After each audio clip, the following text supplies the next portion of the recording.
U Klini je pokrenut prvi projekat povratka Srba na Kosovo tokom ove godine. U ovu sredinu urbani povratak počeo je 2004. godine.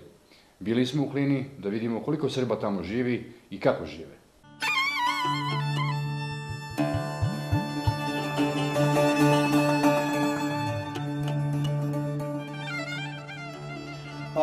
Ako se u procentima gleda po projektu, vraćeno je evidentirano broju povratnika, onda možemo da govorimo o nekoj cifri da je skoro 10% vraćeno novim prostorima. Međutim, ako se gleda realnost, da ni polovina od toga nije konstantno tu iz ekonomskih razloga, onda šta nam preostaje?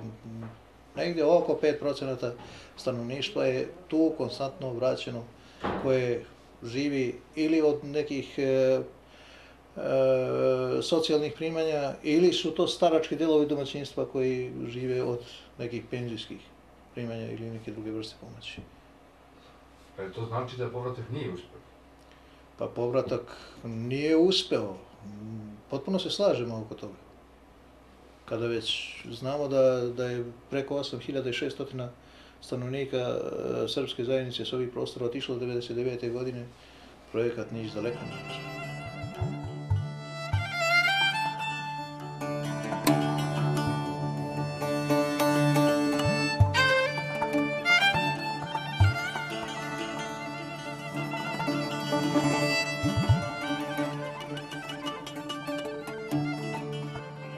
Trenutno sam sa majkom. Porodica mi je rasturena po Srbiji gori, po Crne Gore, za poslom, za radom, deca po školama i tako. Kako živite? Pa, Boga mi teško da vam kažem. Jer meštani grada Kline imali smo preko 120 svojih lokala, sa kojima smo radili i zabavljali se tako, obavljali svoje delatnosti, svoje poslove. Međutim, u naše odsustvo ti su lokali svi porušeni. Živimo to socijalni program što nam daje tu socijalu pomalo. I tako, na primjer, moj primjer, ja moram da budem 10-15 dana po Srbiji gore da uvatim dnevnicu da zaradim, da bi se vratio ovde da živim ostatak dana.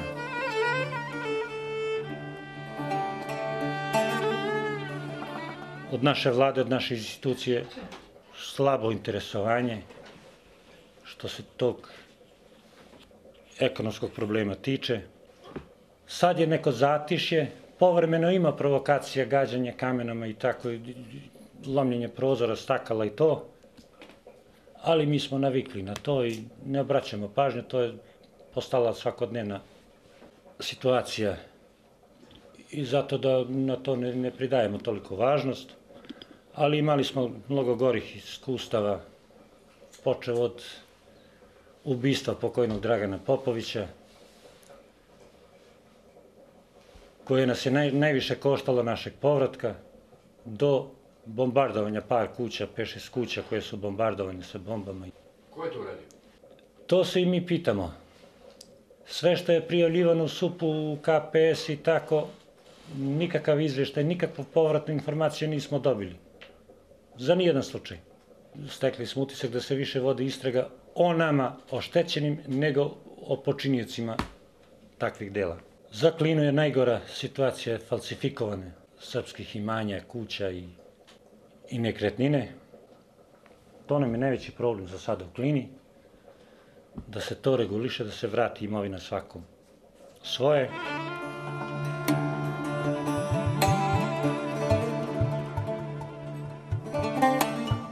Kuća nam je uzurpirana, koji čovjek 10 godina živi u njoj, gde ne možemo, zvali smo telefonom, pokušavali iz Ciriha da s njim stupimo u kontakt, međutim uvek su psovali, bacili telefone i onda smo odlučili da damo preko Abita.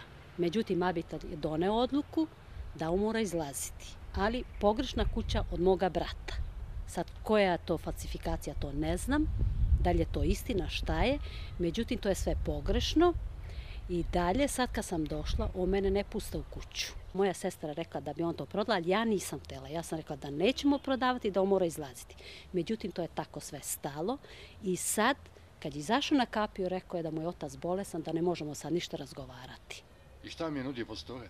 Posle toga nudio preko ovog mog prijatelja, gde ja imam kontakt sa njim, taj Albanac isto, da izađem u kafanu da pregovaram sa njima. Ja sam rekla da ja to neću, neka pošalje njegovu ženu da pregovara sa mojim mužom u kafanu. U ovoj situaciji ovde sad, gde oni to nikad ne bi dozvolili i ja to nisam htjela. I tako da sad za sad nisam više tamo bila i nemam pojma šta je.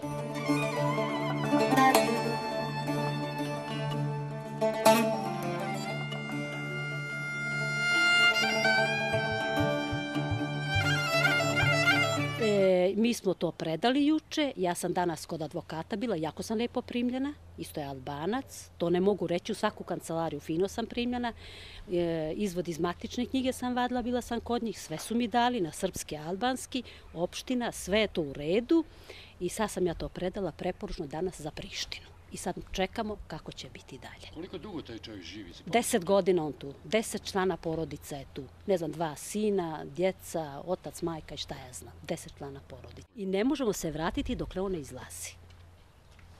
Ovdje su mi ovo sve stričevi, to mi je brato strica tu, ovdje njegova kuća, isto takvi slučaj.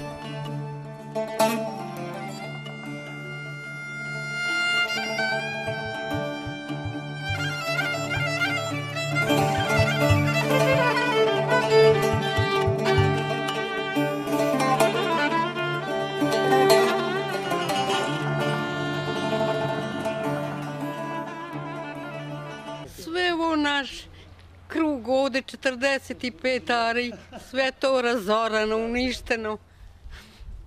I tako i dalje tu napravili kuću, nisu kupili ni ništa. Žive tu. Uzeli, ni pitali, ni platili, ni ništa. Samo tek da razoruju, da pretisnu, da uzmedu. Prolaze noć, dan. Ne smijemo ni kapiju da zatvorimo. Noći uđu, gađu ni stakla, lome. Putem kad idemo, ne daj Bože, kamenje, oči da ti isteraju. Čim ti vidio da si Srbin, nema života, nema. Sad sam bila na pijac, tamo ovom našem komšiju Živku Mikiću, kuću da mu potrpaju sa bagerima, sa sve živo. Da ti se ne izlazi, da izađeš van dvorišta. Tu sedi, skameni se, jer nema ni da vidiš, ni da čuješ, ni nikakvi život, ne sreća do Boga. Ali opet, rodili smo se tu, ja sam tu rođena, u Vuklinu ovdje i tu se udala, živjela je 73 godine tu.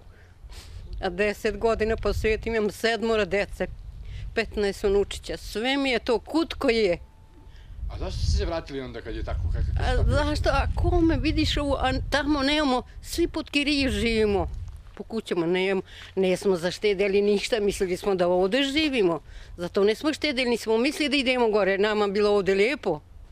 To je bio lijep život i kao što je. Zato se oni i ovako čini da pretisnu u našu ljepotu, da uzmedu. I naši Srbi sad, kako ko da pošta, zašto i za njih.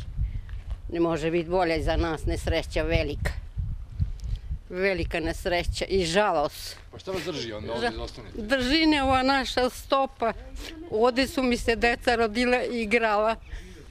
A sad tuđa deca, tu mi prolaze i za školu i za sud kroz avliju moju idu. I ne smiješ da i kažeš ništa. Će ti steraju oči s kamenjima, ne smiješ da i kažeš. I tako ili pa ako kažeš, noć ti nemaš rašta da čekaš. Noći. Noći će te satru. Niko ne nije posetio do sad. Ne, Boga mi, mi smo došli, ja moji stari, evo 2 godine tu smo. Ne, niko nije došao, od našija. Bili su jednom jedna žena, jedan čovjek i osjetili su vi, od tutke su ih gađali s kamenjama, kameru i pobegaši iza kuće dok se to rastana. Gađali su ih. Ne dadu, ne volju da uđe Srbin ovdje uopšte.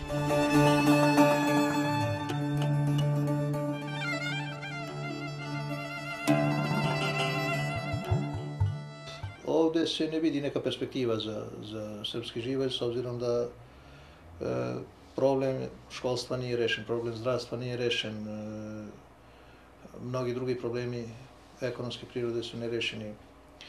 Jedno drugo, mlađi delovi porodica naših koji su bili u raseljenju su se integrisali tamo gde su.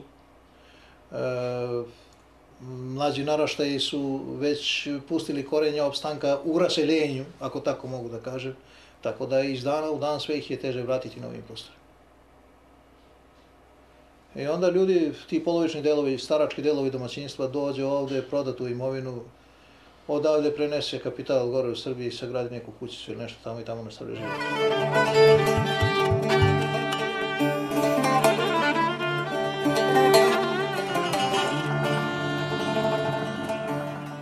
I u narednim emisijama bavit ćemo se životom ljudi na Kosovu. Bilo je ovo još jedno izdanje Otvorenost Kosova.